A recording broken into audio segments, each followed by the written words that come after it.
My name is Vera Knigge, and I was born in the year of 1935 in Bremen, Germany. It was just before the war broke out, and the first few years, not in my memory, but the first thing that I do remember is the nights of the air raids and how we had to get up every night out of bed into the basement and hearing the bombs fall around us. One night in particular, we were hit not directly on our house, but across the street. The whole road was wiped out and it was on fire. So my mom had bundled us up. We sat on the front porch while we watched our mother and the neighbors with pails of water trying to help putting out the fires. It was a time of uncertainty, and you never knew what was going to happen the next day or whether you were going to be around the next day. Our only security was our mother, and of course she was frightened too. During that time, we still had to attend school, even though there were daily raids going on, but every time the alarm would go off when we were in school, they would let all the children out because they didn't want the responsibility for them. So we started running down the road, and the fighter planes were coming down, shooting at us. I don't know, whether they were British, American, whatever, but they did not mean to hurt us. They just were having a little fun and all that. So they were just shooting. We didn't know that. We were just screaming, and we were told to lay flat in the ditch, which we did. They came so close you could actually see the person in the plane. At that time, they started with the air raids only at night and the alarms. But I was so little, and when I was outside during the days playing in the sandbox, I was still screaming that I wanted them to stop. And so the doctor convinced my mother that we had to move out of the city and go to the countryside,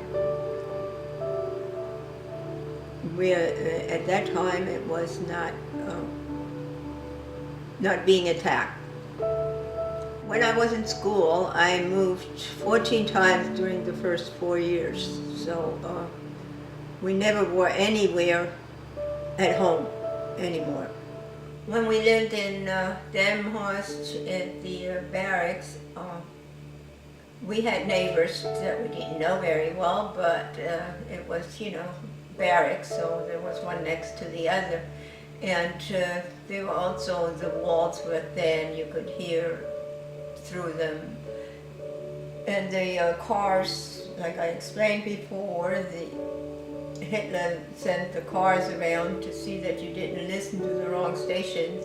And if a neighbor didn't like you and accused you of something, they didn't check out whether it was true or not. They just came and took you away. And some of our neighbors were taken away. We didn't know why. We don't know who reported them, and we didn't know where they went. Later on, after the war was over, after everything was settled, and the Americans came in, and they found out about the concentration camps that existed, in which they not only had Jewish people, but also Germans that didn't agree with Hitler's strategies and with Hitler's opinion and said the wrong thing. There was no freedom of speech like we have here. You had to have the typical greeting of Heil Hitler, and if you didn't do that to anybody, then you didn't respect Hitler and you were taken away.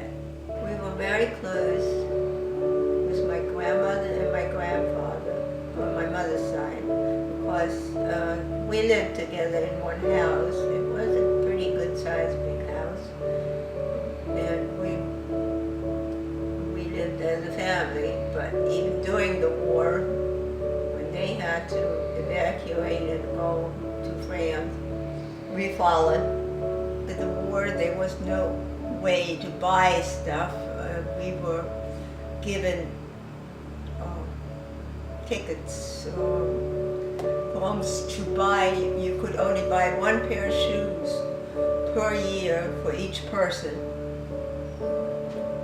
But I was still in the growing stages, and so was my sister, and one pair of shoes a year just didn't make it. We ran out of room, so there was one time where my mother, my sister, and I all had one pair of shoes together. And I was invited to a birthday party in the afternoon.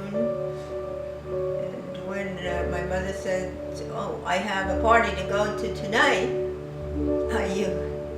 you have to be home by 6 o'clock because I need the shoes."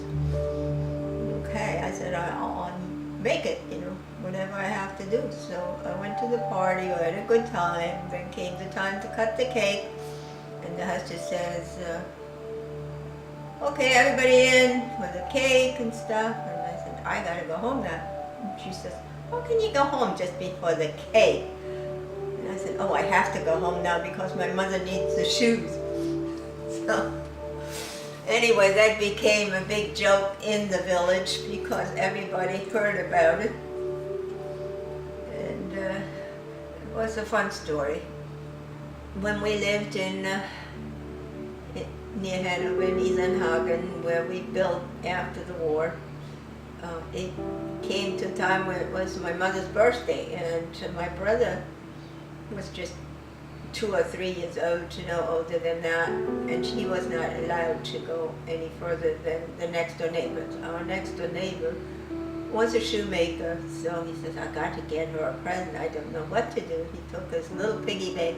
He walked over to the shoemaker. He said, "You have anything for this?" Showed him what he had and coins. And the shoemaker showed him the shoelaces. He says, "Anything like this will work?" He says, "Oh yeah, I take the black ones."